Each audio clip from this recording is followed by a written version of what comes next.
Hi everyone, इन इस class में हम पढ़ने वाले हैं 2D एरेज के बारे में। अब 11th-12th क्लास में हमने एक छोटे से टॉपिक का नाम पढ़ा होगा जिसको हम मैट्रिक्स कहते हैं। मैट्रिक्स क्या होता था? हमें एक डब्बा दिया होता था जिसके अंदर हमारे पास कुछ रोज हुआ करती थी एंड कुछ कॉलम्स हुआ करते थे, और हर एक डब्बे के अंदर हम कुछ इंफॉर्मेशन को स्टोर कर रहे होते थे। तो इस चीज़ में हमने दो डायमेंशंस को ऑब्जर्व किया। एक होती है हमारी रो वाली डायमेंशन, एक होती है हमारी कॉलम वाली डायमेंशंस। तो जब भी हमारे पास एक एरे होता है तो उसका जब 2D वर्जन हमारे पास आ जाता है उसको हम मैट्रिक्स या 2D एरे कहते हैं। जैसे हमने अगर 1D एरे की बात करी, मतलब वो एरेज जो कि एक सिंगल डायमेंशंस के अंदर होते हैं, तो वो कुछ ऐसे दिखते थे जिसके अंदर एक लीनियर फैशन में हमने अपने नंबर्स को, अपने कैरेक्टर्स को, अपनी स्ट्रिंग्स को, जिस भी टाइप का एरे है उसी टाइप के डेटा को एक लीनियर फैशन में, मतलब एक के बाद एक स्टोर कर रखा था। अब यहीं पर अगर सिंगल लाइन की जगह हम एक और डायमेंशन ले आए, जैसे हमारे पास पहले एक एक्स एक्सिस होता था, अब हमारे पास एक एक्स एक्सिस है और एक वाई एक्सिस है। तो दो एक्सिस यानी दो डायरेक्शंस में जब हम डेटा स्टोर करना शुरू करते हैं उसको हम 2 डायमेंशनल कहते हैं। तो उस तरीके का जब हम स्ट्रक्चर ले आते हैं तो उसको हम कहते हैं अपना 2D एरे। अब इसमें एक जो डायमेंशन है उसको हम रो वाली डायमेंशन कहते हैं, एक डायमेंशन को हम कॉलम वाली डायमेंशन कहते हैं। जैसे हमारे पास 2D एरे होते हैं वैसे हमारे पास 3D एरे भी होते हैं। 3D एरे में कैसे डेटा स्टोर होता है? उसमें डेटा 3 डायमेंशंस में स्टोर होता है, यानी 3 तरीके से 3 टाइप का डेटा होता है। जैसे हम अगर एक क्यूबिक स्ट्रक्चर को इमेजिन करें तो ये एक तरीके से हमारा एक 3D एरे बन जाता है। इसी तरीके से आपके पास 4D array, 5D array, basically हर तरीके के जो डायमेंशंस हैं वो अवेलेबल होते हैं। तो ND एरेज हमारे पास होते हैं। अब ये n डायमेंशनल वाले एरेज हमारे प्लेसमेंट में इतना काम नहीं करते। प्लेसमेंट में मोस्टली हम 2D एरेज तक ही जाते हैं। कंपेटिटिव प्रोग्रामिंग में कभी कभार हमारे पास सवाल आ जाते हैं 3D एरेज के, पर ND एरेज जो है ना वो यूजुअली मशीन लर्निंग के अंदर यूज होते हैं।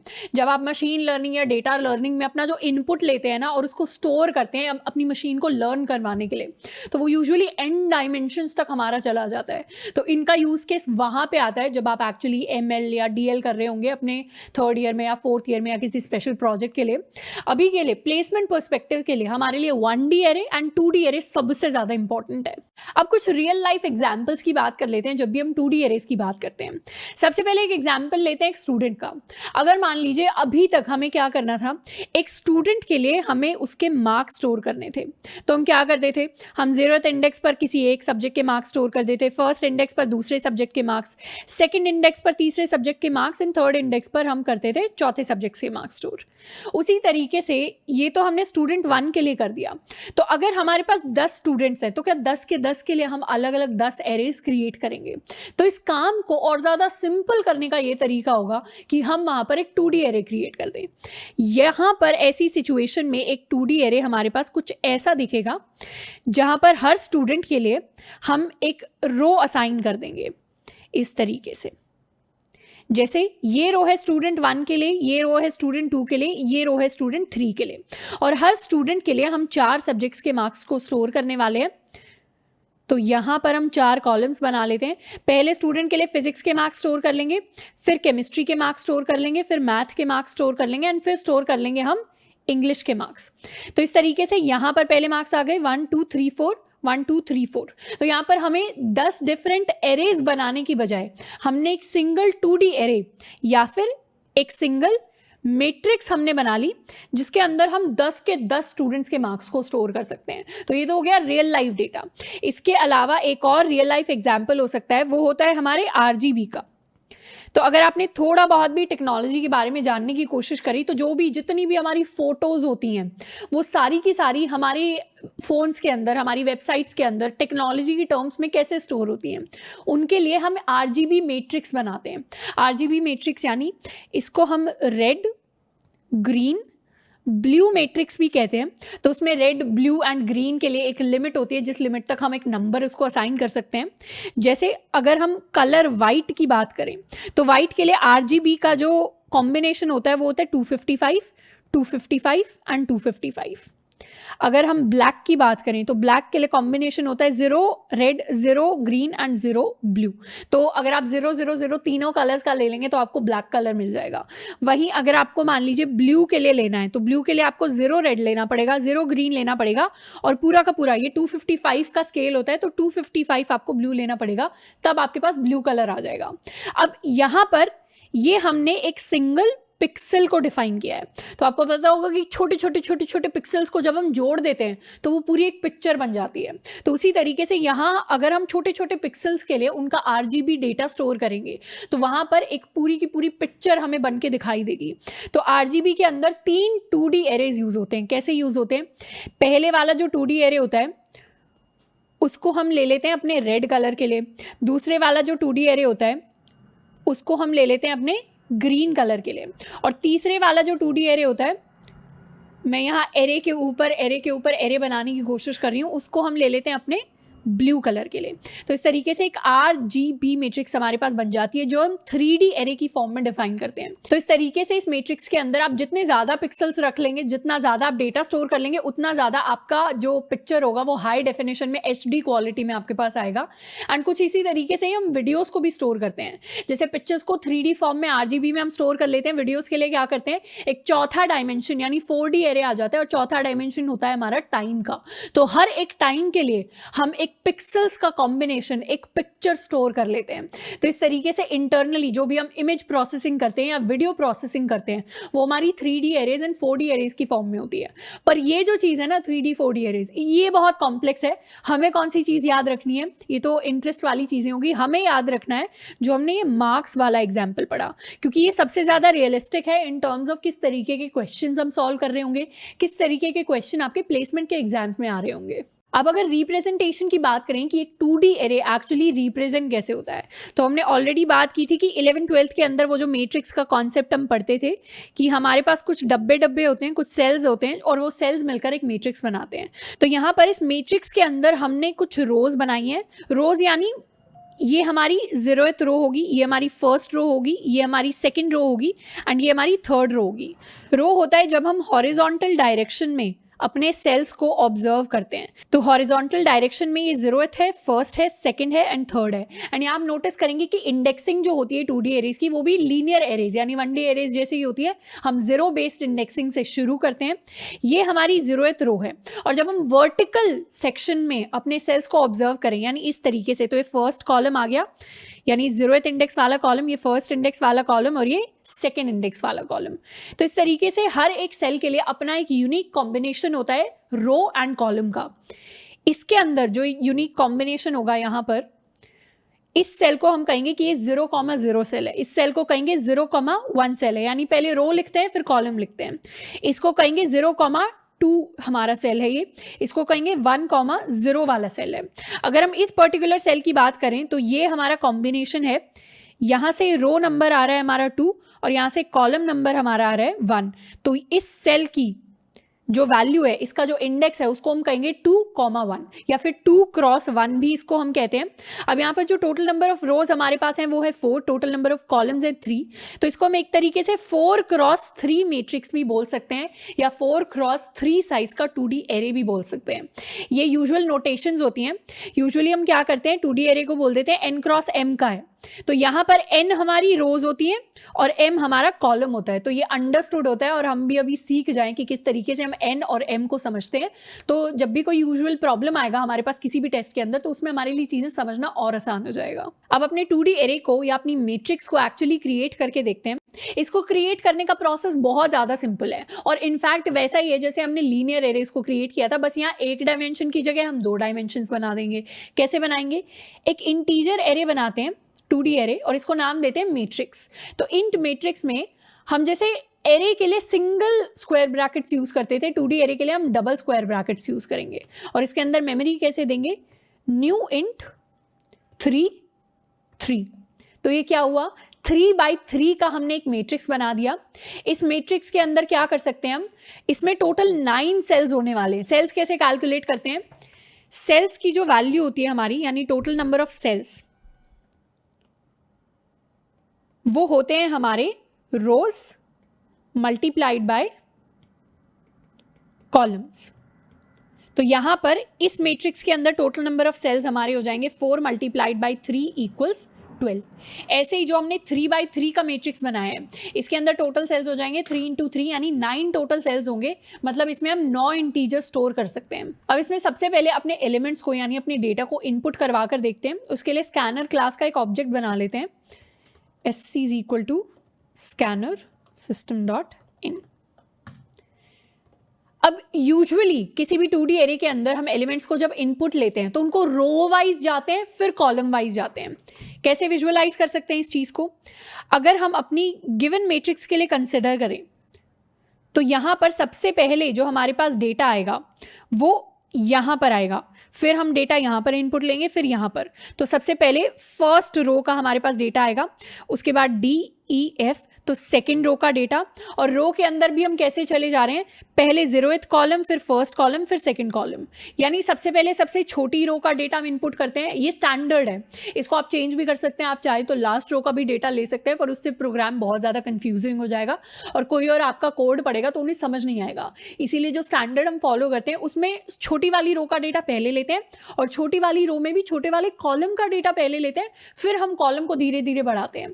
जब मैक्सिमम कॉलम की वैल्यू तक आ जाएंगे तो नेक्स्ट रो को शुरू कर देंगे, फिर इसका डेटा, इसका डेटा, इसका डेटा, मैक्सिमम वैल्यू तक आ गए तो यहां से शुरू कर दिया। तो इस फैशन में चलेंगे और इस फैशन में चलेंगे तो क्या हमारा कोड निकल कर आएगा? कोड निकल कर आएगा कि बाहर वाला एक आउटर लूप होगा जिसमें हमारा आइटरेटर 0 से लेकर n तक जाएगा, n यानी हमारी रोज, और एक अंदर वाला लूप होगा जिसके अंदर दूसरा एक आइटरेटर होगा j, जो 0 से लेकर m तक जाएगा, m यानी हमारे कॉलम्स। तो कुछ इस तरीके से हम अपनी 2D एरे के सारे एलिमेंट्स को एक एक करके इनपुट करवाएंगे। int i इक्वल 0, यहाँ पर n एंड m भी हम लिख लेते हैं। int n is equal to 3, m is equal to 3, i less than n, i plus plus, for int j equal 0, j less than m, j plus plus. Access कैसे करेंगे element को? Matrix of i and j। तो ये i cross j, i comma j वाला जो आप cell देखना चाहते हैं जिसमें रो i है एंड कॉलम j है, उसको हम इस तरीके से एक्सेस करते हैं और उसके अंदर sc डॉट नेक्स्टेंट से लेकर डेटा मैट्रिक्स ij में स्टोर करवा देंगे। अब यहाँ पर ये जो n है इसको कैलकुलेट करने का एक और तरीका होता है, आप सिंपली लिख देंगे अगर मैट्रिक्स डॉट लेंथ, तो इससे क्या होगा, हमारा जो मैट्रिक्स है उसकी टोटल नंबर ऑफ रोज आ जाएंगी एंड कॉलम्स के लिए हम क्या करते हैं, कॉलम्स के लिए करते हैं matrix of 0 dot length. Matrix of 0 दे देगा हमें अपनी फर्स्ट रो यानी 0th इंडेक्स वाली रो एंड उसकी हम टोटल लेंथ निकाल देंगे तो टोटल नंबर ऑफ कॉलम्स हमें मिल जाएंगे। टोटल नंबर ऑफ कॉलम्स मिल गए तो उसको हम m के अंदर स्टोर करा देंगे और यहां से हम रोज को n के अंदर स्टोर करा देंगे। तो यहां तो हमने एलिमेंट्स को इनपुट ले लिया है, अब एलिमेंट्स को आउटपुट भी कर देते हैं। आउटपुट करने के लिए बिल्कुल सेम हम लूप्स लिखने वाले हैं। इसको इनफैक्ट यहां से कॉपी करके पेस्ट कर लेते हैं। पहले हम रो वाइज ट्रैवल करेंगे, फिर हम कॉलम वाइज ट्रैवल करेंगे। उसके बाद यहां पर हमें अपनी प्रिंट स्टेटमेंट लिखनी है। प्रिंट में हम लिखेंगे मैट्रिक्स ऑफ ij और एक छोटा सा स्पेस, एंड हर एक रो प्रिंट करवाने के बाद हम क्या करेंगे, एक नेक्स्ट लाइन प्रिंट करवा देंगे। तो इसी को कर लेते हैं कॉपी, तो इससे हमारे पास नेक्स्ट लाइन आ जाएगी। अब इस पूरे कोड को सेव कर लेते हैं एंड अब इसको रन करके देखते हैं।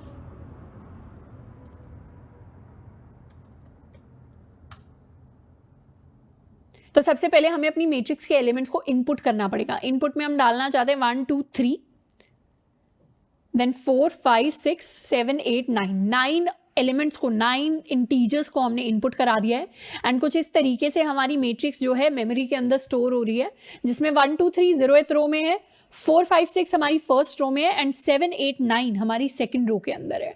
तो इस तरीके से हम अपने डेटा को रिप्रेजेंट करते हैं। अब जैसे हमने पूरे के पूरे अपनी मैट्रिक्स को स्टोर करा दिया है, प्रिंट करा दिया है, इसी तरीके से अपनी मैट्रिक्स के अंदर हम किसी भी एलिमेंट को सर्च भी कर सकते हैं। इसके लिए एक एक्स्ट्रा फंक्शन बनाकर देखते हैं, public static void search. Search में हम क्या करेंगे, सर्च के अंदर हम इंट मैट्रिक्स को कर देंगे डिफाइन इस सेम लूप के अंदर हम किसी भी की को सर्च कर सकते हैं। मतलब आपको किसी भी एलिमेंट के लिए सर्च करना है अपने 2D मैट्रिक्स के अंदर, 2D एरे के अंदर, तो उसके लिए आप सिंपली जो आपने आउटपुट वाला या इनपुट वाला लूप लिखा है उसी के अंदर हर एक एलिमेंट को आउटपुट इनपुट कराने की बजाय उसको अपनी की से हम कंपेयर कर लेंगे। जहाँ भी मिल जाता है वहाँ ट्रू रिटर्न कर देंगे, जहाँ नहीं मिलता वहाँ फॉल्स रिटर्न कर देंगे। ये बहुत मैं आपको बेसिक क्वेश्चन करके दिखा रही हूँ जो मैट्रिक्स के अंदर हो सकता है। एक की यहाँ पे पास होगी एंड यहाँ पे हम कंपेयर कर लेंगे कि मैट्रिक्स पर जो i, j पर अवेलेबल है वो क्या हमारी की के इक्वल है। अगर की के इक्वल है तो यहाँ से रिटर्न कर देंगे हम ट्रू, और अगर नहीं हो पाता इसको हम बूलियन टाइप का फंक्शन बना लेते हैं, बूलियन। इनफैक्ट यहाँ प्रिंट भी करवा लेते हैं कि हमें हमारा एलिमेंट जो है वो मिल गया है, फाउंड एट इंडेक्स या फिर एट सेल। हमें i, jth सेल के अंदर अपना जो एलिमेंट है वो मिला है, तो उसके लिए लिख दिया है हमने found at cell i, j, and यहां से रिटर्न करा दिया ट्रू। एंड उसके बाद क्या करेंगे, इसके बाद हम रिटर्न करवा देंगे लास्ट में फॉल्स। फॉल्स इसलिए क्योंकि जहां पर की हमारी एग्जिस्ट नहीं करती होगी उस केस में हमारे पास फॉल्स रिटर्न हो जाएगा। इनफैक्ट प्रिंट भी करवा देते हैं की नॉट फाउंड। यहां पर n की जगह हम यूज कर लेते हैं मैट्रिक्स डॉट लेंथ।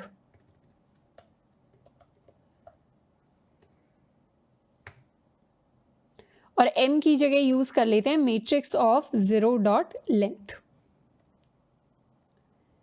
अब इस कोड में आउटपुट करने के बाद अगर हम ढूंढना चाहें की, यानी सर्च फंक्शन को कॉल कर देते हैं जिसमें मैट्रिक्स है और की हम 5 के लिए सर्च करना चाहते हैं, तो इसको सेव करके कोड को एक बार दोबारा रन करते हैं।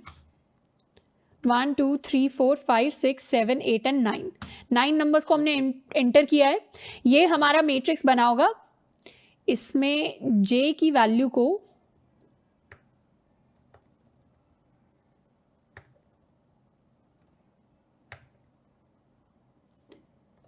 हम एक बार दोबारा से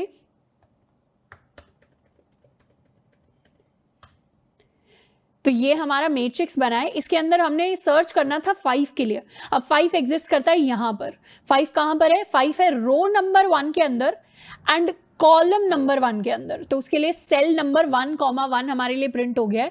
तो इसी तरीके से अगर आपके पास सवाल आता है मैट्रिक्स के अंदर लार्जेस्ट एलिमेंट को सर्च करना है या स्मॉलेस्ट एलिमेंट को सर्च करना है, इनफैक्ट उसे प्रिंट भी करवाना है, सिर्फ रो नंबर 3 को या कॉलम नंबर 2 को प्रिंट करवाना है, ऐसे क्वेश्चंस अब आप खुद से कर सकते हैं बिकॉज लॉजिकली हमने सारी जो आपको टूल्स चाहिए क्वेश्चन करने के लिए उनको डिस्कस कर लिया है। तो अब होमवर्क प्रॉब्लम आपके लिए ये है कि अपनी मैट्रिक्स के अंदर आपको लार्जेस्ट एंड स्मॉलेस्ट एलिमेंट को प्रिंट करवा के देखना है कि आप एक्चुअली वो खुद से कर पा रहे हैं या नहीं कर पा रहे। अब एक बार हल्का सा डिस्कस कर लेते हैं कि जो हमारी 2D एरेज होते हैं वो एक्चुअली मेमोरी के अंदर स्टोर कैसे होते हैं।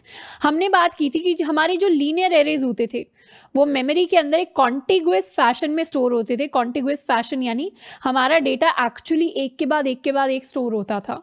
यानी इसका एड्रेस अगर 100 है तो इसका एड्रेस 101, इसका एड्रेस 102, इसका एड्रेस 103। अगर ये कैरेक्टर एरे है, इंटीजर एरे होगा तो ये 104 हो जाएगा, ये 108 हो जाएगा, ये 112 हो जाएगा, +4 का एडिशन हो जाएगा क्योंकि 4 बाइट्स लेते हैं इंटीजर्स। तो इस तरीके से कॉन्टिग्युअस फैशन में हमारा डेटा स्टोर होता है। लेकिन 2D एरेज के साथ ऐसा नहीं होता। 2D एरेज में 2-3 तरीके होते हैं यूजुअली जिसमें डेटा हमारा स्टोर हो रहता है मेमोरी के अंदर। अब इनमें से सबसे फेमस तरीके हैं कि एक तो हो जाए हमारा रो मेजर। रो मेजर यानी अगर हमारा मैट्रिक्स, अगर हमारा 2D एरे, रो मेजर यानी अगर हमारा 2D एरे कुछ ऐसा दिखता है जिसके अंदर हमारे पास 3 रोज हैं, 0 1 2 3 4 5 6 7 एंड 8, तो ये मेमोरी के अंदर कुछ इस तरीके से स्टोर होगा जहां हमारी फर्स्ट रो होगी, फिर हमारी सेकेंड रो होगी एंड फिर हमारी थर्ड रो होगी। तो यहाँ पर हमारे पास सबसे पहले एलिमेंट्स आएंगे 0 1 2, फिर आएंगे 3 4 5, फिर आएंगे 6 7 एंड 8। तो इनके एड्रेस किस तरीके से हो जाएंगे? एड्रेस अगर इसका 101 है तो इसका 104 हो जाएगा, 108 हो जाएगा, 112 हो जाएगा, 116 हो जाएगा, 120 एंड सो ऑन। तो पहले हमारी पूरी एक रो 1 आ गई है, फिर हमारी पूरी रो 2 आ गई है, फिर हमारी पूरी रो 3 आ गई है। इसको हम रो मेजर कहते हैं। इसके अलावा एक और फैशन होता है मेमोरी के अंदर डेटा को स्टोर कराने का, इस फैशन को हम कॉलम मेजर कहते हैं। कॉलम मेजर के अंदर मेमोरी के अंदर डेटा तो ऐसा लगता है कि एक के बाद एक हमारे पास 3 एरेज ही स्टोर्ड हैं, पर ये एरेज कॉलम की फॉर्म में स्टोर होते हैं, रोज की फॉर्म में नहीं, यानी इस फॉर्मेट में। तो यहाँ सबसे पहले 0 होगा, फिर 3 होगा, फिर 6 होगा, फिर 1 होगा, फिर 4 होगा, फिर 7, फिर 2, 5 एंड 8। तो इस कॉलम 1 का डेटा सबसे पहले आएगा, फिर कॉलम 2 का डेटा आएगा, फिर हमारे पास कॉलम 3 का डेटा आएगा। इसको हम कहते हैं कॉलम मेजर। पर जावा के अंदर ना रो मेजर होता है ना कॉलम मेजर होता है। जावा के अंदर अलग ही सिस्टम होता है एरेज को स्टोर करने का। और ये जो चीज़ है, ये जो हम डिस्कस कर रहे हैं 2D एरेज इन मेमोरी, ये प्लेसमेंट के हिसाब से उतना इंपॉर्टेंट नहीं है, पर हाँ प्रोग्रामिंग में इंटरनली मेमोरी कैसे काम कर रही है 2D एरेज में, वो समझने के लिए थोड़ा सा इंपॉर्टेंट है। एंड इनफैक्ट आपको पता भी होना चाहिए कि रो मेजर, कॉलम मेजर, जब कोई एक्सपीरियंस प्रोग्रामर बात कर रहा हो तो इम्प्रेस करने के लिए होता क्या है। जावा के अंदर एक्चुअली क्या होता है, 2D एरेज इस तरीके से स्टोर होते ही नहीं। जावा के अंदर जब भी आप एक 2D एरे या एक मैट्रिक्स बनाएंगे, उसमें क्या होगा, आपके पास individually n number of arrays बन जाएंगे। यानी आपने ये बनाया तो आपके पास 3 एरेज लीनियर फैशन में जाकर स्टोर हो जाएंगे किसी भी लोकेशन पर। फॉर एग्जाम्पल, ये रिप्रेजेंटेशन है किस तरीके से स्टोर होता है। यहाँ पर अगर हम एक इंटीजर 2D एरे बनाते हैं तो उसमें 0th रो हमारी कुछ इस तरीके से स्टोर हो रही होगी, फर्स्ट रो हमारी यहाँ पर स्टोर हो रही होगी, सेकंड रो पर हमने नल स्टोर किया है, थर्ड रो हमारी कुछ ऐसे स्टोर हो रही होगी। तो जावा के अंदर एक्चुअल अगर आप रिप्रेजेंटेशन की बात करेंगे तो उसमें अगर हमारा ओरिजिनल 2D एरे कुछ ऐसा दिखता है जिसके अंदर ये रोज एंड कॉलम्स है, तो वो मेमोरी के अंदर सेपरेटली हमारे लिए 3 एरेज क्रिएट कर देगा। और तीनों एरेज का जो साइज होगा वो सेम होगा, मतलब उसमें 0 1 2 0 1 2 एंड 0 1 2 होगा। पर इनका जो एड्रेस होगा उसका एक दूसरे से कोई लेना देना नहीं होगा। हमारे लिए एक एरे आ जाएगा जिसमें हमारे तीनों रोज होंगे। ये जो है फर्स्ट रो को पॉइंट करेगा, ये हमारी इस रो को पॉइंट करेगा, एंड ये हमारी इस रो को पॉइंट करेगा। तो इंटरनली कुछ इस तरीके का स्ट्रक्चर से हम इमेजिन कर सकते हैं। तो हमारे कॉन्टिग्यूअस फैशन में जरूरी नहीं है 2D एरे स्टोर हो, कोइंसिडेंटली हो सकता है पर जरूरी नहीं है हो। कोइंसिडेंटली पॉसिबल है होना ऐसे स्टोर, बट जरूरी नहीं है कि जावा के अंदर कॉन्टिग्यूअस फैशन में ही 2D एरेज के एलिमेंट स्टोर हो रहे हो। अब एक बहुत ही बढ़िया सवाल के बारे में बात करेंगे। इस सवाल का नाम है स्पाइरल मैट्रिक्स। ये सवाल Amazon, Google, Adobe, Microsoft, Oracle, Apple, काफ़ी सारी कंपनीज में पूछा गया है क्योंकि बहुत क्लासिकल सवाल है। मैं सारे के सारे आपको क्लासिकल सवाल जो एक्चुअल इंटरव्यूज में आए हुए हैं उनको कराने की कोशिश कर रही हूँ। तो स्पाइरल मैट्रिक्स एक सवाल है जिसके अंदर आपको एक मैट्रिक्स है उसको प्रिंट करना है, उसके सारे एलिमेंट्स को आपको प्रिंट करना है, पर स्पाइरल फैशन में प्रिंट करना है। स्पाइरल का मतलब अंग्रेजी के अंदर होता है कुछ इस तरीके का फैशन, जहां बाहर से लेकर अंदर की तरफ पूरी बाउंड्री कवर करते हुए जा रहे हैं। तो यहाँ जो स्पाइरल फैशन हम फॉलो कर रहे होंगे वो कुछ ऐसा होगा कि हम इस तरीके से सारे के सारे एलिमेंट्स को कवर करते हुए सारी की सारी मैट्रिक्स के हर एक सेल तक जाएंगे और वहां पर स्टोर्ड अपने इंटीजर को हम प्रिंट कर रहे होंगे। इसको करने के बाद हमारा जो आउटपुट आने वाला है वो कुछ ऐसा आएगा, जहां पर सबसे पहले हम 1 तक पहुंचे तो 1, उसके बाद 2, फिर 3, फिर 4, फिर 8, 12, 16, 15, 14, 13, 9, 5, एंड देन हमने प्रिंट करवाया 6 को, देन हमने प्रिंट कराया 7 को, फिर 11 को, फिर 10 को। तो कुछ इस तरीके से हमें अपने एलिमेंट्स को करवाना है प्रिंट। अब इसको प्रिंट करवाने की अप्रोच क्या रहेगी? अप्रोच में अगर आपने एक छोटी सी चीज़ ऑब्जर्व की हो तो सबसे पहले हम क्या कर रहे हैं, सबसे पहले हम इसकी आउटर बाउंड्री को कवर कर रहे हैं, यानी सबसे बाहर वाली जो बाउंड्री है। उसके बाद हम क्या कर रहे हैं, इसकी इनर बॉर्डर को हम कवर कर रहे हैं। अगर हमारे पास एक बड़ा सा मैट्रिक्स होता और इस बड़े से मैट्रिक्स के अंदर बहुत सारी हमारे पास रोज होती, तो इसमें प्रिंट करवाने का तरीका क्या रहता, सबसे पहले हम आउटर बाउंड्री को कवर करते, उसके बाद हम इनर बाउंड्री को कवर करते, उसके बाद हम इससे भी एक और लेवल अंदर जाते कुछ इस तरीके से, फिर एक और लेवल अंदर जाते इस तरीके से, एंड लास्ट में हमारे पास ये सिंगल सेल बच जाता। तो इस तरीके से हमने एक स्पाइरल बना दिया है। कवर करने का हमारा तरीका ये रहेगा कि हम ऐसी डायरेक्शन फॉलो करें, उसके बाद इनर बाउंड्री के लिए हम सेम डायरेक्शन को फॉलो करें जब तक हमारे पास या तो सिंगल एलिमेंट नहीं रह जाता या जब तक हमारे पास अंदर कोई और एलिमेंट नहीं रह जाता। तो इसको सॉल्व करने की अप्रोच जो है वो हमारी बॉर्डर से रिलेटेड होगी। बॉर्डर से यानी हम कौन से वाले बॉर्डर को कवर कर रहे हैं अपनी मैट्रिक्स के अंदर। अब सबसे पहले हम आउटर बॉर्डर को कवर कर रहे हैं, फिर हम इनर बॉर्डर को कवर कर रहे हैं, और हर बॉर्डर को कवर करने में अगर हम इस डायरेक्शन को फॉलो कर रहे हैं तो आप नोटिस करेंगे कि एक लूप के अंदर ही क्या हो रहा है, एक लूप के अंदर ही हमारी 2 कॉलम्स कवर हो रहे हैं और सिंगल लूप के अंदर हमारी 2 रोज कवर हो रही हैं। तो एक तरीके से हम समझ सकते हैं कि हर बार जो हमारा काम है वो आधा हो रहा है। ऊपर से और नीचे से एक एक रो हमने हटा दी, तो अगली बार जब हमें बॉर्डर प्रिंट करवाना है तो अब हमारे लिए काम आधा है क्योंकि 2 रोज कम हो गई हैं। तो हम थोड़ा सा इंट्यूटिवली सोच सकते हैं कि यहाँ पर हमें n/2 आइटरेशंस लग रही होंगी अप्रॉक्सीमेटली, क्योंकि हर बार काम आधा हो रहा है तो n/2 टाइम्स हमें अपने लूप को रन करना पड़ेगा।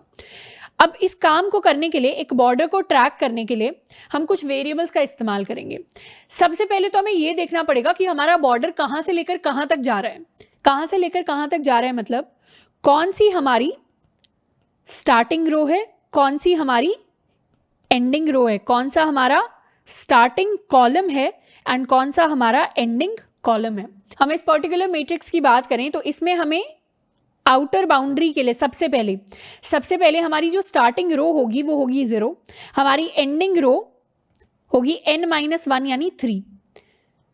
स्टार्टिंग कॉलम की बात करें तो स्टार्टिंग कॉलम हमारे लिए होगा 0 एंड एंडिंग कॉलम हमारे लिए होगा m-1 यानी 3। तो इन वैल्यूज को पहले आइटरेशन के लिए फर्स्ट बाउंड्री के लिए फिल इन करें तो सबसे पहले हमारे पास है स्टार्टिंग रो 0, एंडिंग रो है 3। स्टार्टिंग कॉलम है 0, एंडिंग कॉलम है 3। इसको हम m-1 भी लिख देते हैं और n-1 भी लिख देते हैं फॉर क्लैरिटी। इसके बाद आता है हमारा सेकेंड आइटरेशन। सेकेंड आइटरेशन में हम क्या करेंगे, दोबारा से सेम लूप के अंदर जाएंगे, लेकिन इस बार स्टार्टिंग कॉलम, एंडिंग कॉलम और स्टार्टिंग रो, एंडिंग रो चेंज हो गया।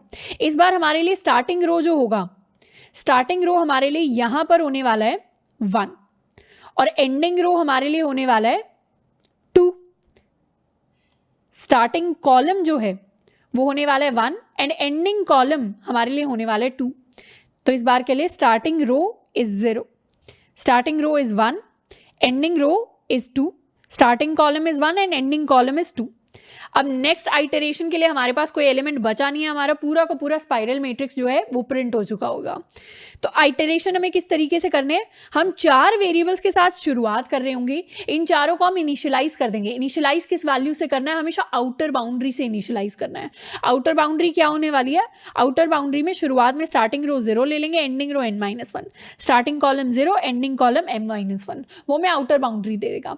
एक बार जैसे ही ये आउटर बाउंड्री खत्म हुई, हम क्या पैटर्न ऑब्जर्व करेंगे, हमारी स्टार्टिंग रो और एंडिंग रो एक एक से खिसक जाएगी, हमारा स्टार्टिंग कॉलम और एंडिंग कॉलम एक एक से खिसक जाएगा। कैसे खिसकेगा, स्टार्टिंग रो में तो प्लस प्लस हो गया है, एंडिंग रो में माइनस माइनस, स्टार्टिंग कॉलम में प्लस प्लस, एंडिंग कॉलम में minus minus. First and second में क्या हुआ, एक का डिफरेंस आ गया, कहीं +1 हो गया है, कहीं -1 हो गया है।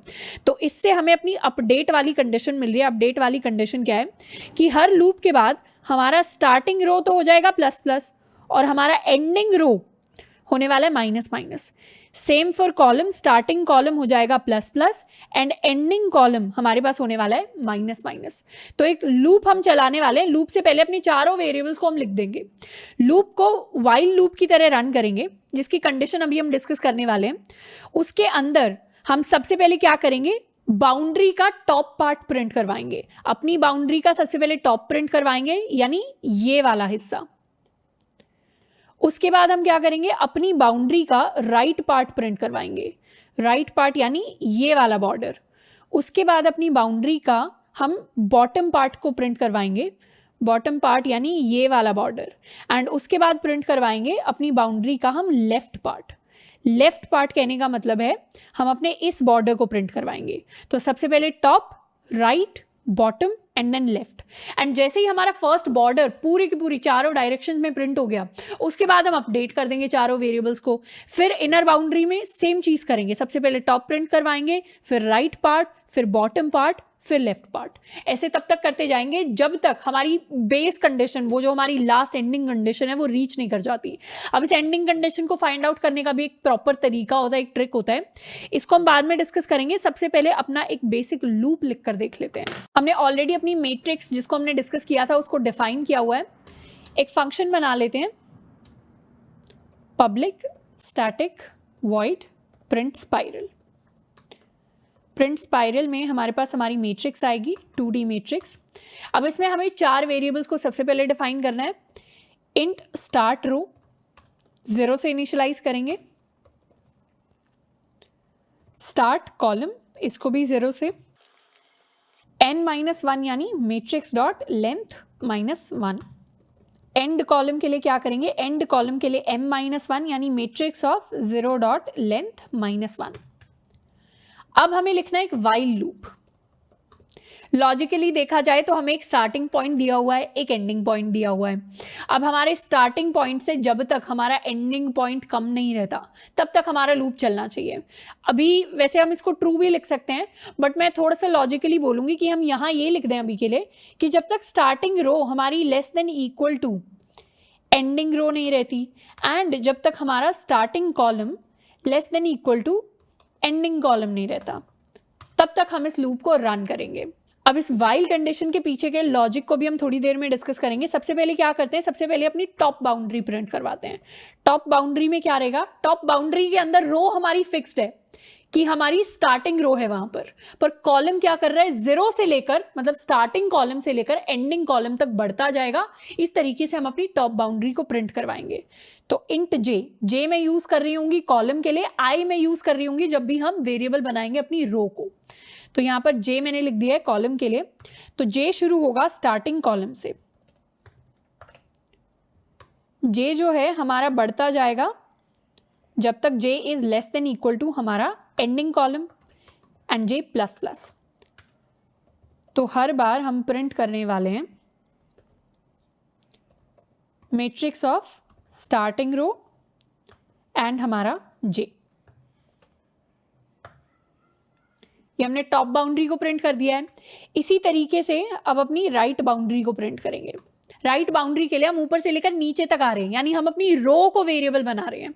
अब जब भी रो को वेरिएबल बनाने हैं तो कहाँ से कहाँ तक जाएगी, हम स्टार्टिंग रो से एंडिंग रो तक नहीं जाएंगे, क्योंकि स्टार्टिंग रो का लास्ट एलिमेंट तो प्रिंट हो गया। अब हम स्टार्टिंग रो +1 से शुरू करेंगे और एंडिंग रो तक जाएंगे, यानी आई शुरू होगा स्टार्टिंग रो +1 से, एंड आई जब तक less than equal to ending row I plus plus. यहां पर भी एक प्रिंट स्टेटमेंट लिख देते हैं जिसके अंदर हमारा जो रो है वो तो एक वेरिएबल है पर कॉलम फिक्स्ड है। कौन से कॉलम पर है, हम राइट बाउंड्री में, यानी अपने एंडिंग कॉलम पे, एंडिंग कॉलम। अब क्या करेंगे, बॉटम बाउंड्री को प्रिंट करवाएंगे। बॉटम बाउंड्री के लिए फिर से एक अपना लूप लिख देते हैं। बॉटम बाउंड्री कहां से शुरू हो रही है, इनफैक्ट मैं इसको एक डायग्राम से थोड़ा सा और विजुअलाइज करा देती हूँ। ये है हमारी टॉप बाउंड्री। टॉप बाउंड्री के अंदर हमारे पास स्टार्टिंग रो फिक्स्ड है, ये फिक्स्ड है, और वेरिएबल क्या है, वेरिएबल है कॉलम। हम क्या कर रहे हैं, स्टार्टिंग कॉलम से लेकर अपने एंडिंग कॉलम तक जा रहे हैं। ये स्टार्टिंग कॉलम, ये है एंडिंग कॉलम। हम यहाँ से लेकर यहाँ जा रहे हैं, जबकि हमारे लिए हमारा स्टार्टिंग रो फिक्स्ड है। तो इस तरीके से अगर हम राइट बाउंड्री की बात करें तो राइट बाउंड्री में जब हम ऐसे जाएंगे तो इस वाले एलिमेंट को हम दोबारा प्रिंट नहीं करना चाहते, तो हम यहां से शुरू करेंगे। ये कौन सी पोजीशन है, ये पोजीशन है स्टार्टिंग रो +1 से लेकर हम अपने एंडिंग रो तक जा रहे हैं। और फिक्स्ड क्या है, फिक्स्ड है हमारा एंडिंग कॉलम, क्योंकि यहां पर हम अपने एंडिंग कॉलम के ऊपर हैं। फिर दोबारा हम बात करेंगे बॉटम बाउंड्री की। बॉटम बाउंड्री के अंदर क्या फिक्स है, बॉटम बाउंड्री के अंदर मतलब यहाँ पर हमारे पास हमारी एंडिंग रो फिक्स्ड है और हमारा कॉलम कहाँ तक जा रहा है, इसको दोबारा हम रिपीट नहीं करना चाहते, तो हम जा रहे हैं अपने एंडिंग कॉलम -1 से लेकर अपने स्टार्टिंग कॉलम तक, और इस दौरान हमारे लिए हमारी एंडिंग रो फिक्स्ड है। ये है हमारा टॉप, ये है हमारा राइट, ये है हमारा बॉटम। सेम तरीके से अब जब हम लेफ्ट के लिए बात करेंगे तो लेफ्ट वाले केस में यानी इस वाले केस में हमारे लिए अपनी लेफ्ट बाउंड्री में जो फिक्स्ड कंपोनेंट है वो है हमारा स्टार्टिंग कॉलम। तो स्टार्टिंग कॉलम हमारे लिए फिक्स्ड रहेगा और हम कहाँ तक जा रहे हैं, हम जा रहे हैं अपनी एंडिंग रो -1 से लेकर अपनी स्टार्टिंग रो +1 तक। ये स्टार्टिंग रो +1 हो गया, ये हमारा एंडिंग रो -1 हो गया। इसके लिए कंडीशन लिख लेते हैं, एंडिंग रो -1 से लेकर अपने स्टार्टिंग रो +1 तक।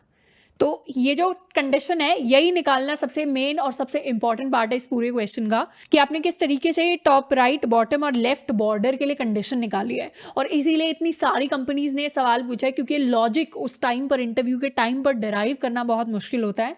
पर कोई बात नहीं, ऐसे जो सवाल हैं वो बहुत क्लासिकल प्रॉब्लम्स होते हैं, बहुत लोगों से ऑलरेडी पूछे जा चुके हैं, तो आपको खुद से अभी इन्वेंट करने की जरूरत नहीं है। आप खुद से बहुत सारे ऐसे क्लासिकल सवाल कर लेंगे तो इंटरव्यू के अंदर आपके पास बहुत सारे आइडियाज होंगे, काफ़ी ऐसे सवाल आपके पास आ जाएंगे जो आपने ऑलरेडी किए हुए होंगे। तो यहाँ पर बॉटम बाउंड्री की बात करते हैं। बॉटम बाउंड्री के लिए हमारा कॉलम जो था वो एंडिंग कॉलम -1 से लेकर हमारा j > हमारा starting column j -।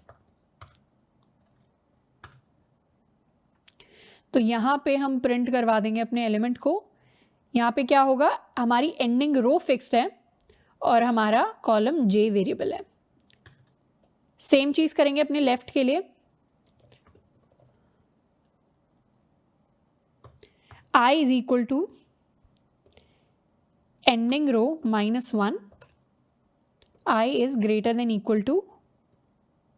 Starting row +1, I -। तो मैं एडवाइस करती हूँ आपको, जब भी आपको सवाल करने हो ना, तो एक बार पेपर के ऊपर आप कंडीशंस लिख के पेपर के ऊपर सवाल सॉल्व कर लें, उसके बाद कोड में उस चीज़ को कन्वर्ट करें, तो लॉजिक बनाना ज़्यादा आसान हो जाएगा। यहाँ पे भी हम सेम प्रिंट वाली स्टेटमेंट लिख देते हैं। इस बार वेरिएबल क्या है, इस बार वेरिएबल हमारी रो है, तो आई, एंड यहाँ पे कॉलम क्या होगा, कॉलम होगा हमारा स्टार्टिंग कॉलम। और लास्ट में अपने चारों वेरिएबल्स को, चारों बाउंड्री हमने प्रिंट करवा दी, अब चारों वेरिएबल्स को अपडेट कर देंगे। स्टार्टिंग कॉलम ++, स्टार्टिंग रो ++, एंडिंग कॉलम -, एंडिंग रो -। और जब पूरा स्पाइरल हमारे लिए प्रिंट हो जाएगा तो नेक्स्ट लाइन प्रिंट कर देंगे।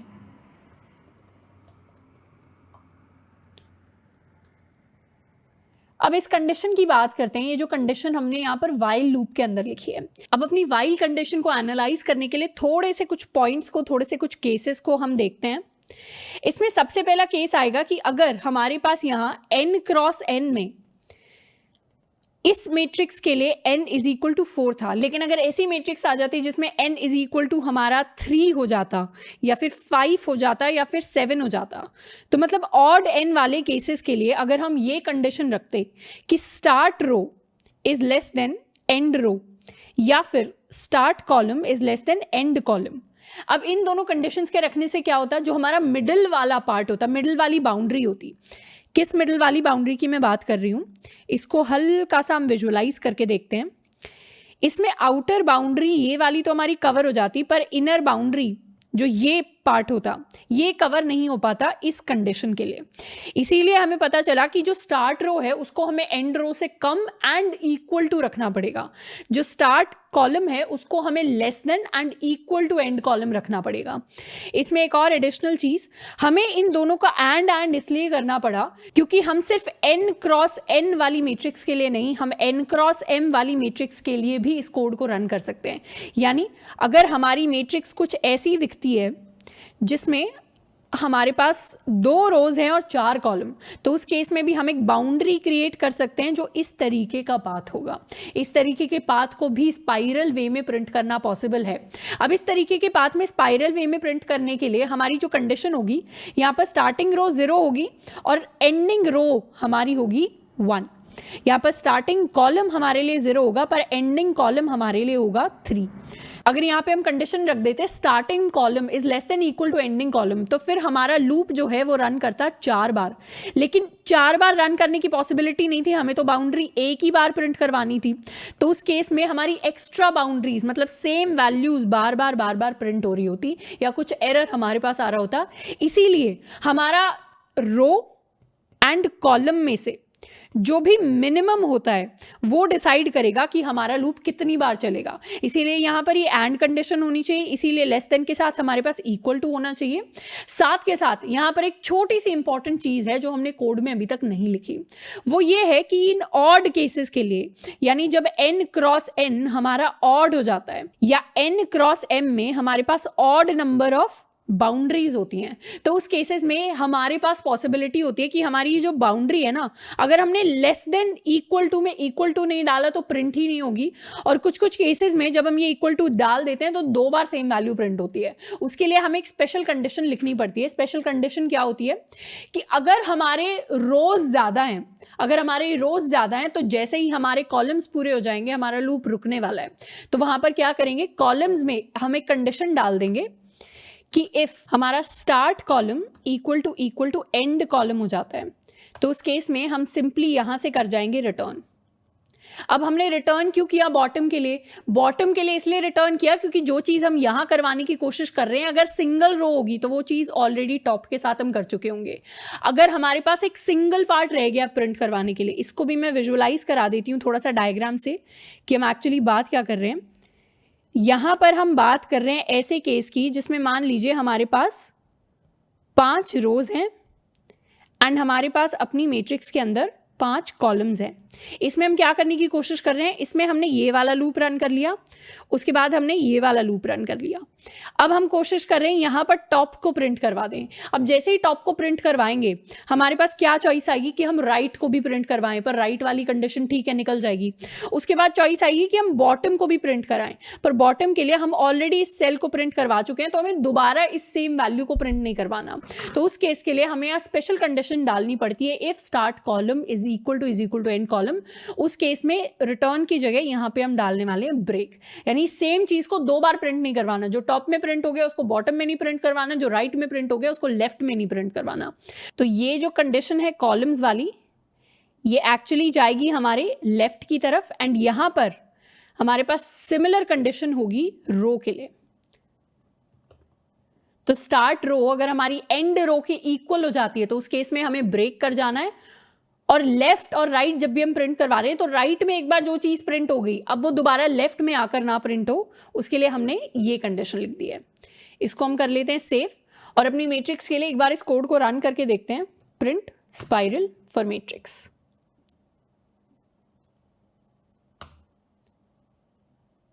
आउटपुट हमारे लिए आया 1 2 3 4, यानी ऊपर का टॉप, उसके बाद 8 12 16, फिर 15 14 13, देन 9 5 6 7 11 एंड 10। अब ये पूरा का पूरा आउटपुट हमारे पास स्पाइरल फैशन में आया है एंड कुछ इसी तरीके से हम स्पाइरल प्रिंट करते हैं। फिर चाहे हमारे पास ऑड n वाला हो, ऑड m वाला हो, इवन n m वाला हो या n क्रॉस m का मैट्रिक्स हो। नेक्स्ट जिस सवाल को हम सॉल्व करने वाले हैं इसका नाम है डायगोनल सम।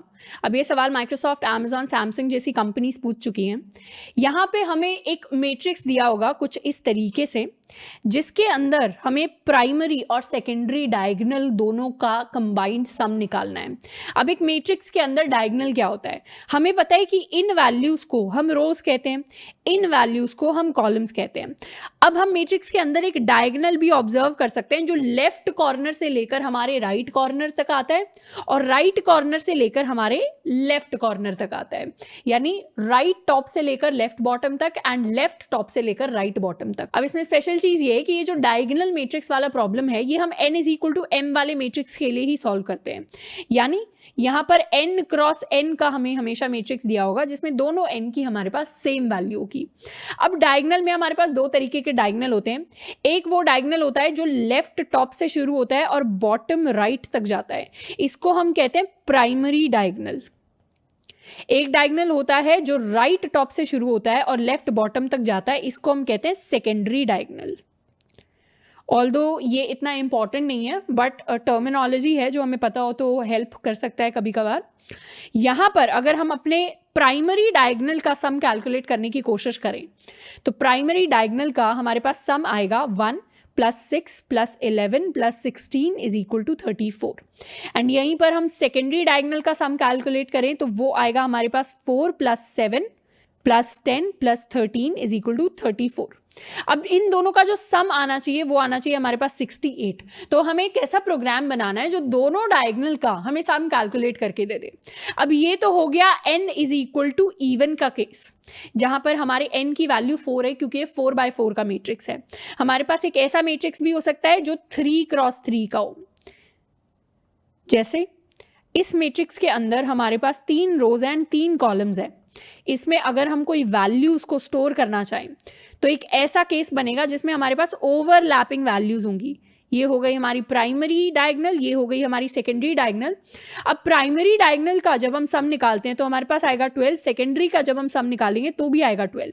पर यहाँ पर ये जो 4 है ये ओवरलैपिंग एलिमेंट हो गया, इसीलिए यहाँ पर जब हम डायगोनल सम निकालेंगे तो वो 24 नहीं आएगा, वो डायगोनल सम की वैल्यू हमारे पास सिर्फ 20 आएगी, क्योंकि उसमें एलिमेंट्स क्या क्या जुड़े होंगे, 6 + 4 10 + 2 12 + 8 20 एंड +0 20। तो यानी फाइनल सम हमारे पास 20 आएगा, इसका और इसका सम नहीं आएगा। तो हम क्या कर सकते हैं, हम प्राइमरी डायगोनल का सम निकाल लेते हैं और फिर सेकेंडरी डायगोनल का वो सम निकाल लेंगे जिसमें प्राइमरी डायगोनल का सम इंक्लूडेड नहीं होगा, यानी ये मिडिल एलिमेंट इंक्लूडेड नहीं होगा। अब इसको निकालने की सबसे ईजी स्ट्रैटेजी ये रहती है, उसके लिए हमें एक प्रॉपर्टी पता होनी चाहिए।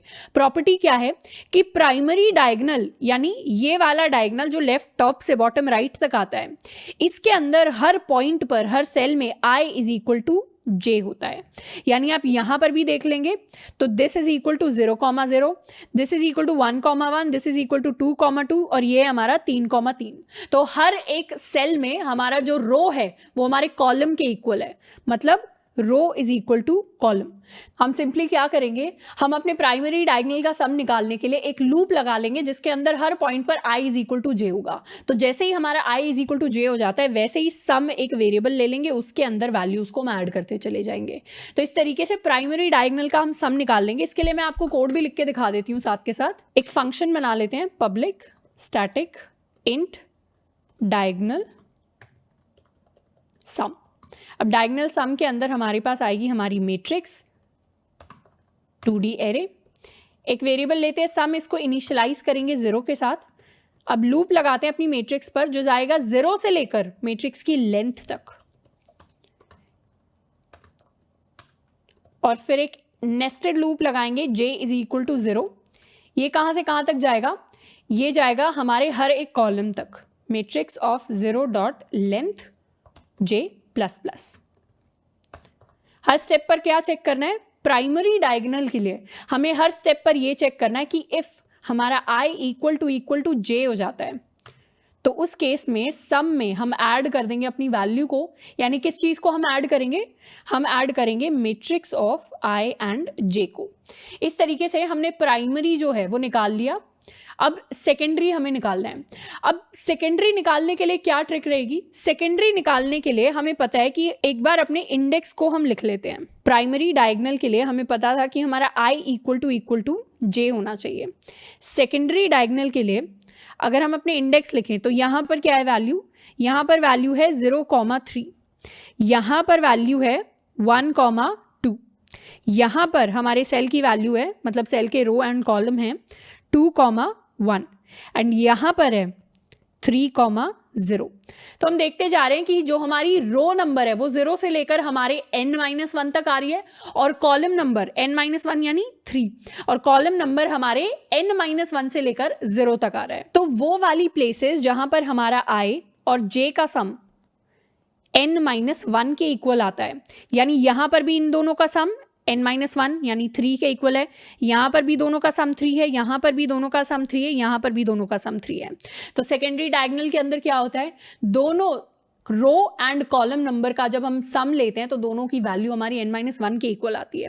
तो ये दो कंडीशंस हैं जो प्राइमरी डायगोनल और सेकेंडरी डायगोनल को डिफाइन करती हैं किसी भी 2D एरे के अंदर जो स्क्वायर मैट्रिक्स हो, यानी जिसमें n क्रॉस n का साइज हो और दोनों n की वैल्यू हमारी सेम हो। अब इसके लिए अगर हमें एक नेस्टेड लूप लिखना हो तो हम सेम लूप के अंदर क्या कर सकते हैं, एक कंडीशन लगा सकते हैं कि अगर हमारे i और j की वैल्यू हमारे n-1 यानी मैट्रिक्स डॉट लेंथ -1 के इक्वल हो जाए, इसको हम एल्स इफ कर देते हैं, तो उस केस में हम क्या करेंगे, sum plus equal to matrix of i and j। इसको एक बार सेव कर लेते हैं एंड इस कोड को हम करते हैं रन। तो इसमें रिटर्न कर देंगे हम अपना सम। अपनी इस मैट्रिक्स के लिए डायगोनल सम को कॉल करेंगे। हमारे लिए वैल्यू प्रिंट हुई है 68, यानी 34 + 34 हमारे पास आया है। अब ध्यान से अगर हम अपने फंक्शन को देखें तो इस फंक्शन में हम छोटी सी मिस्टेक कर गए, वो है कि हमने प्रॉपरली ऑप्टिमाइज कोड नहीं लिखा। ये बिल्कुल हमने ब्रूट फोर्स अप्रोच हमने दिखा दिया है कि बिल्कुल बेसिक से हम क्या सोच सकते थे, सारी की सारे हम सेल्स तक चले जाएंगे, वहां पर क्या करेंगे, वहां पर जाकर प्राइमरी डायगोनल की कंडीशन चेक कर लेंगे, सेकेंडरी डायगोनल की कंडीशन चेक कर लेंगे। अब ये जो ओवरलैपिंग एलिमेंट था वो तो इसमें कवर हो गया है, क्योंकि i = j वाले केस में एक ही बार ऐड हो रहा है सम, तो वो हमारे पास इशू नहीं आया। इशू ये आया, ये लूप चल रहा है n टाइम्स, इसका इनर लूप भी चल रहा है n टाइम्स, तो इस पूरे फंक्शन की अभी जो टाइम कॉम्प्लेक्सिटी है वो है बिग O ऑफ n²। तो ये एक हाईली ऑप्टिमाइज्ड कोड इसको नहीं कहेंगे, हम पूरे के पूरे सम को अपने लीनियर कॉम्प्लेक्सिटी में भी कैलकुलेट कर सकते थे। उसके लिए कोड लिखते हैं, इसको तो कर देते हैं कमेंट आउट। तो एक सिंगल लूप रन करते हैं i = 0 से लेकर i < मैट्रिक्स डॉट लेंथ तक। इसमें क्या करेंगे, सबसे पहले तो प्राइमरी डायगोनल की कंडीशन लिखेंगे। प्राइमरी डायगोनल की कंडीशन ये कहती है कि sum plus equal to matrix of i and i। तो जैसे जैसे i की वैल्यू 0 से बढ़कर मैट्रिक्स डॉट लेंथ -1 तक जाएगी, वैसे वैसे हम सम के अंदर प्राइमरी डायगोनल वाली वैल्यूज को ऐड कर लेंगे। इसके अलावा हमें क्या करना है, इसके अलावा कैलकुलेट करना है सेकेंडरी डायगोनल का सम। तो सेकेंडरी डायगोनल का सम क्या होता था, अगर i + j = n-1 है, इसको मैं लिख के भी बता देती हूँ। अगर हमारे i + j की वैल्यू n-1 के इक्वल है, विच इज दिस कंडीशन, तो हमारी j की वैल्यू क्या होगी, j की वैल्यू होगी n-1 - i। तो अगर हमारे पास सिर्फ i और सिर्फ n की वैल्यू है तो हम ऑटोमेटिकली j भी निकाल सकते हैं, और i और j अगर हमारे पास आ गया तो हमारे पास क्या आ जाएगा, मैट्रिक्स ऑफ i, j। तो सिंपल बहुत बेसिक बच्चों वाला मैथ लगाना है, 3rd क्लास वाला। क्या करना है हमें करना है sum plus equal to matrix of i हमें गिवन है, j कैसे निकाला, j निकाला n- यानी मैट्रिक्स डॉट लेंथ i -1। अब इसमें जो ओवरलैपिंग कंडीशन है वो कवर नहीं हुई, यानी जो हमारा अगर ऑड n होगा तो मिडिल वाला एलिमेंट 2 बार ऐड हो जाएगा, एक बार इस कंडीशन से ऐड होगा, एक बार इस कंडीशन से ऐड होगा। तो यहां पे हम एक और छोटी सी कंडीशन डाल देते हैं, इफ हमारा i is not equal to matrix dot length -1 - i। तो ये वो कंडीशन हो गई जिसमें हमारा i j के इक्वल नहीं है, तभी हम सेकेंडरी डायगोनल को कैलकुलेट करेंगे, नहीं तो ऑलरेडी उस एलिमेंट की वैल्यू प्राइमरी डायगोनल में ऐड हो चुकी है। तो हमने लीनियर यानी सिंगल लूप के साथ कोड लिखा है, इसको सेव करते हैं, रन करते हैं। इस बार भी सेम आउटपुट आया हमारे पास 68, यानी हमेशा तब तक कोड को हमें सोचते जाना है उसके बारे में, तब तक उसको ऑप्टिमाइज करते रहना है जब तक हम बेस्ट टाइम कॉम्प्लेक्सिटी नहीं लेकर आते। तो यहाँ पे हमने बेस्ट टाइम कॉम्प्लेक्सिटी ले आई है which is big of n, ये n² की जगह क्वाड्रेटिक से लेकर लीनियर टाइम में कन्वर्ट हो गया है। स्पेस हमने कोई भी एक्स्ट्रा यूज नहीं की, यानी बिग ऑफ 1 में हमने इस पूरे सवाल को सॉल्व कर दिया है। एंड आई होप कि काफी सारे कॉन्सेप्ट्स इस सवाल से हमारे क्लियर हुए होंगे। अब बढ़ते हैं अपने नेक्स्ट सवाल की तरफ। नेक्स्ट हमें सर्च करना है अपने सॉर्टेड मैट्रिक्स के अंदर एक की के लिए। अभी इससे पहले हमने किस तरीके के सवाल किए थे सर्च के लिए, हमें दिया जाता था एक लीनियर एरे, लीनियर एरे के अंदर हमारे पास काफ़ी सारे एलिमेंट्स हमारे होते थे, उसमें हमें की दी जाती थी। अभी तक हमने दो सर्चिंग एल्गोरिदम्स पढ़े हैं, एक होता है लीनियर सर्च और एक होता है हमारा बाइनरी सर्च। तो इन दोनों में से किसी एक को अप्लाई करके हम देखते थे कि हमारे एरे के अंदर एक्चुअली हमारी की एग्जिस्ट करती है या नहीं करती। इस बार सवाल है 2D एरे में ढूंढने का। अब सर्च हमने शुरुआत में किया था जिसमें सिंपली सारे एलिमेंट्स को चेक कर लेंगे, है क्या? वो एक तरीके से लीनियर सर्च ही हो गया था, क्योंकि हर तरीके से हमने एलिमेंट को सारे एलिमेंट्स तक टच कर लिए थे और उसकी time complexity big of n² हो गई थी। तो उस तरीके का हमने सर्च किया था मैट्रिक्स में, पर इस बार हमें एक स्पेशल मैट्रिक्स दिया है। इस मैट्रिक्स के बारे में स्पेशल बात यह है कि ये सॉर्टेड मैट्रिक्स है। सॉर्टेड यानी रो वाइज आप अगर नोटिस करेंगे तो हर रो में जो बाद वाले एलिमेंट्स है पहले वाले एलिमेंट से बड़े हैं। ये हमारा 20 10 से बड़ा है, 30 20 से बड़ा है, 40 30 से बड़ा है, यहाँ पे 37 29 से बड़ा है, 48 37 से बड़ा है। ये हर एक रो के लिए ट्रू है एंड ये सेम चीज कॉलम्स के लिए भी ट्रू है, मतलब ये कॉलम वाइज भी सॉर्टेड है। जैसे हमारा 15 10 से बड़ा है, 27 15 से बड़ा है, 32 27 से बड़ा है। सेम वे में ये हमारा 35 30 से बड़ा है, 37 35 से बड़ा है, 39 37 से बड़ा है। तो ये हमारी row wise and column wise sorted matrix है जिसके अंदर हमें एक की को सर्च करना है। अब यहाँ पर हम डिफरेंट अप्रोचेस को अप्लाई करके देखेंगे और देखेंगे बेस्ट सॉल्यूशन कैसे निकाल सकते हैं। सबसे पहली अप्रोच जिसको हम ट्राई करेंगे वो है हमारी brute force approach. Brute force approach यानी जो भी सबसे पहले दिमाग में आ रहा है उसको हम ट्राई करते हैं। तो जो पहले हमने किया था वही सेम चीज करते हैं। क्या करेंगे? एक एक करके हर एलिमेंट तक जाएंगे, एक एक करके हर एलिमेंट तक जाएंगे। मान लीजिए हमें की जिसके लिए सर्च करना है दैट इज 39, तो हम क्या करेंगे? चेक करेंगे 29 है क्या? 39 नहीं है। 37 है क्या? 39 नहीं है। 48 है क्या? 39 नहीं है। ये भी नहीं है, ये भी नहीं है। फाइनली मिल गया। वर्स्ट केस सिनेरियो क्या होगा? वर्स्ट केस सिनेरियो इस क्वेश्चन में होगा कि हमारी की जो है वो 50 बन जाए। तो उस केस में क्या करेंगे? पहले यहाँ चेक करेंगे, फिर यहाँ यहाँ यहाँ यहाँ यहाँ यहाँ यहाँ यहाँ एंड फाइनली n² एलिमेंट्स यानी 16 एलिमेंट्स को चेक करने के बाद हम अपनी की तक पहुंचेंगे 50 तक, और वो वर्स्ट केस हो जाएगा क्योंकि हमने पूरी मैट्रिक्स को ट्रैवल कर लिया। और यहाँ सबसे बुरी बात क्या होगी? सबसे बुरी बात ये होगी कि हमने दो चीज़ों का फायदा ही नहीं उठाया कि ये जो मैट्रिक्स है ये रो वाइज सॉर्टेड है एंड कॉलम वाइज सॉर्टेड है। तो ब्रूट फोर्स अप्रोच यानी सबसे पहले दिमाग में आने वाली अप्रोच ने हमें n² का टाइम दिया जो कि बुरा टाइम है, प्लस हमने क्वेश्चन में जो पूरी इंफॉर्मेशन दी थी उसका हम इस्तेमाल नहीं कर पाए। अब कोडिंग के सवालों में एक भी आपको ऐसे ट्रिक करने के लिए कोई इंफॉर्मेशन कभी नहीं दी जाती। हमेशा जो भी आपको कोई भी एक्स्ट्रा इंफॉर्मेशन, चाहे वो सॉर्टेड की हो गई, चाहे आपके जो अल्फाबेट्स है उसमें यूनिक कैरेक्टर्स हो गए, सवालों के अंदर चाहे आपके पास एलिमेंट्स आपको सॉर्टेड ऑर्डर में दे दिए जाएं, कैरेक्टर्स आपको लेक्सिकोग्राफिकली सॉर्टेड ऑर्डर में दे दिए जाएं, आपके पास जो नंबर्स हैं वो यूनिक नंबर्स दे दिए जाएं या सिर्फ ऑड नंबर्स दे दिए जाएं। इस तरीके की जब भी छोटी सी प्रॉपर्टी दी जाती है ना सवाल में, कभी भी हमें ट्रिक करने के लिए नहीं होती, उसका कोई ना कोई एक्चुअल यूज होता है आंसर के अंदर 100% टाइम्स। तो इन दो चीजों को हमने यूज नहीं किया, तो सेकंड अप्रोच यूज करते हैं। सेकंड अप्रोच में हम क्या करेंगे? रो वाइज सॉर्टेड का हम फायदा उठाएंगे। रो वाइज सॉर्टेड का कैसे फायदा उठाएंगे? हम क्या करेंगे? हम लगाएंगे बाइनरी सर्च, क्योंकि हमने पहले सीखा था एरे के अंदर कि बाइनरी सर्च क्या होता है? ऑप्टिमाइज्ड होता है एज कंपेयर टू हमारा लीनियर सर्च। बाइनरी सर्च में हमारी time complexity n log n आ जाती है। तो इस बार हम क्या करेंगे? इस बार हम रो वाइज सर्च करना शुरू करेंगे अपनी की को। इस बार की को ले लेते हैं 33। तो यहाँ पे इस फर्स्ट रो में बाइनरी सर्च लगाएंगे तो हमें मिलेगी नहीं, यहाँ पे बाइनरी सर्च लगाएंगे तो भी हमें नहीं मिलेगी। यहाँ हम कितना टाइम लगा चुके हैं? तो यहाँ हम लगा देंगे log n का टाइम, यहाँ भी लगा देंगे log n का टाइम। फिर इस रो में चेक करेंगे, यहाँ भी नहीं मिलेगी तो यहाँ भी हम log n का टाइम लगा देंगे। इस रो में चेक करेंगे तो फाइनली हमें 33 अपना मिल जाएगा। तो यहाँ भी बाइनरी सर्च में log n का टाइम लग गया और फाइनली जो टाइम कॉम्प्लेक्सिटी आएगी हमारे पास वो आएगी n log n के इक्वल। यहाँ पे बाइनरी सर्च की time complexity individually log n होती है। इस सवाल में n टाइम्स हम बाइनरी सर्च करेंगे। कैसे करेंगे? फर्स्ट रो पे बाइनरी सर्च लगाएंगे, सेकंड रो पे बाइनरी सर्च लगाएंगे, थर्ड रो पे बाइनरी सर्च लगाएंगे, फोर्थ रो पे बाइनरी सर्च लगाएंगे। तब तक रो वाइज बाइनरी सर्च लगाते जाएंगे जब तक एलिमेंट नहीं मिल जाता। तो हर रो log n का टाइम लेगी, n log n हमारा टोटल टाइम हो जाएगा। और इसमें वर्स्ट केस क्या होगा? वर्स्ट केस ये होगा आपको पूरा का पूरा मैट्रिक्स ट्रैवल करना पड़ जाए और आप आखिरी रो तक पहुंच गए हैं अपने एलिमेंट को सर्च करते हुए। तो यहाँ हमने एक प्रॉपर्टी तो यूज कर ली रो वाइज सॉर्टेड, और यहाँ हमें टाइम लग गया big of n log n के इक्वल।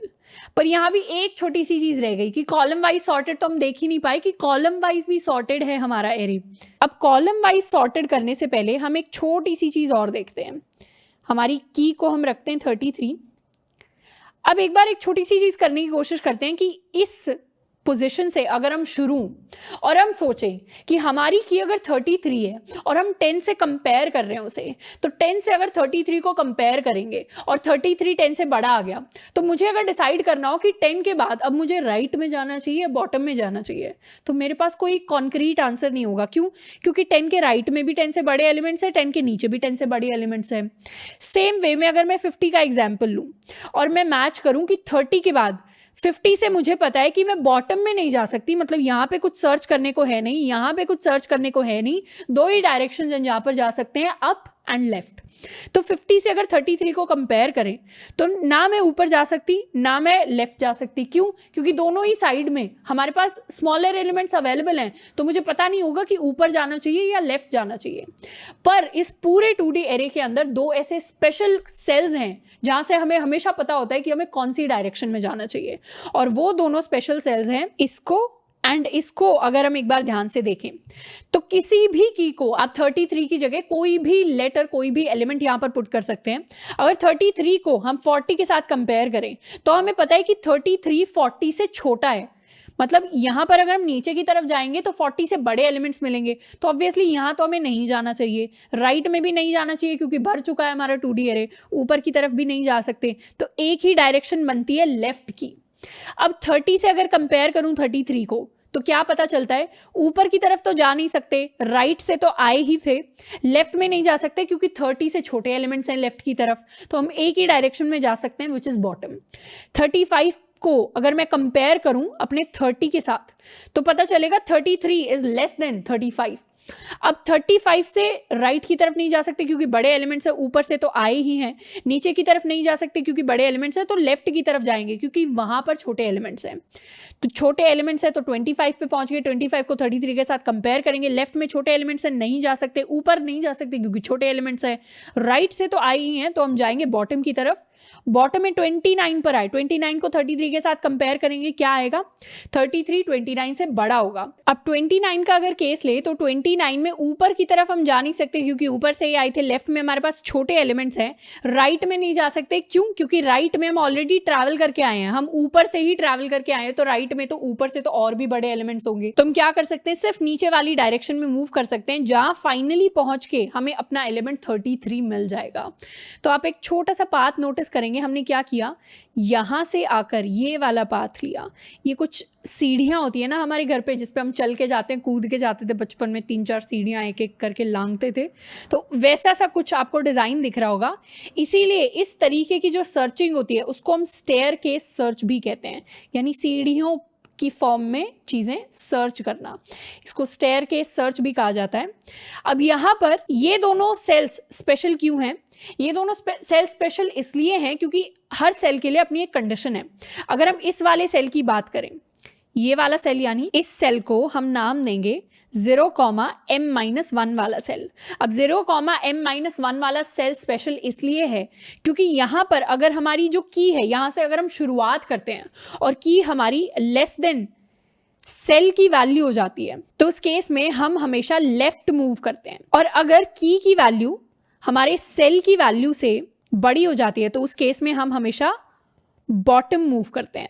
वैसे ही एक और स्पेशल कंडीशन आती है इस सेल की, इस सेल को हम नाम देंगे n-1, 0 सेल।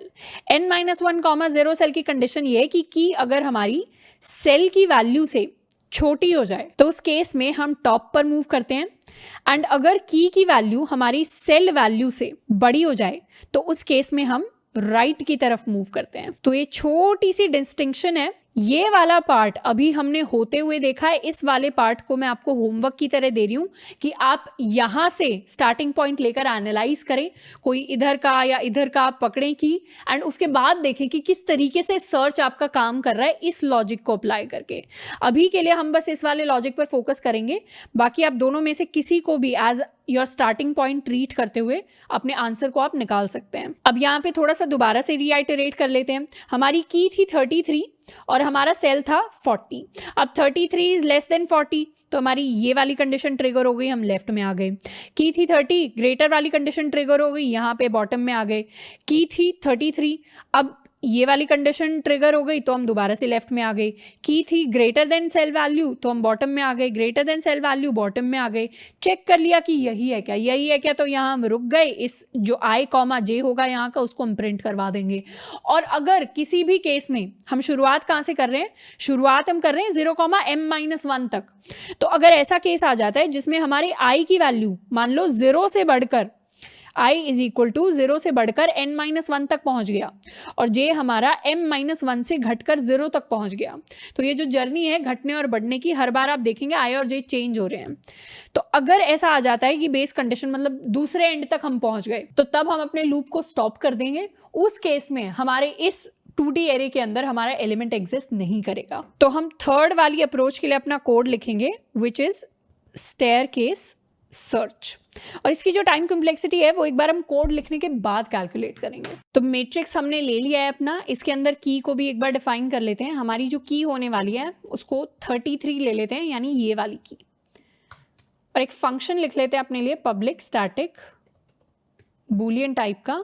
इसको नाम दे देते हैं स्टेयरकेस सर्च। इसके अंदर दो पैरामीटर्स लेंगे, एक तो हमारी मैट्रिक्स, दूसरा हमारा की। अब यहाँ पर हमारी जो रो है उसकी हम हमेशा शुरुआत करेंगे, मतलब हमारा स्टार्टिंग पॉइंट होने वाला है 0 एंड हमारा जो कॉलम है वो होने वाला है m-1, यानी मैट्रिक्स ऑफ 0 डॉट लेंथ -1 के इक्वल।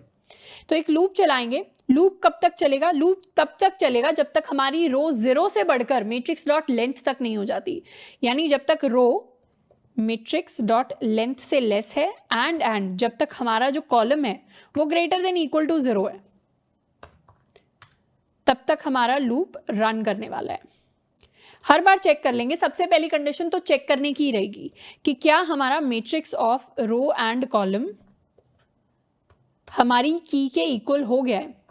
अगर इक्वल हो गया है तो उस केस में क्या करेंगे, उस केस में प्रिंट करवा देंगे अपने रो एंड कॉलम की वैल्यू। फाउंड की एट कौन सी जगह पर, i